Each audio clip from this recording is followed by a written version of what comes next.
বড় নবী ছিল সুবহানাল্লাহ।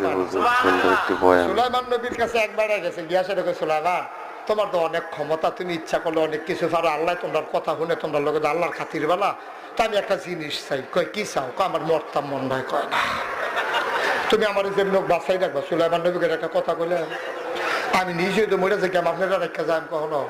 কয় না, আমার যে লোক আপনি একটা লাইন করেন, আল্লাহর কাছে কই আমার কয়টা দিন থাহনের একটা লাইন করেন।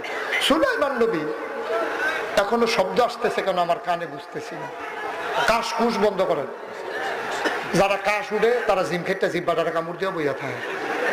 মার হাবা কন, একেবারে চুপ, বলেন মার হাবা। এখন সুলাইমান নবীর কাছে গিয়া কয় ভাই যেমন আমারে কই একটু হায়াত বাড়াই দিবেন। সুলাইমান নবী কয় না, এটা পারবো না, আমিও চলে যাবো, এটা আল্লাহর হুকুমের বাইরে। এদিকে এদিকে সবাই এদিকে তাকা। এইদিকে এই আমি একটা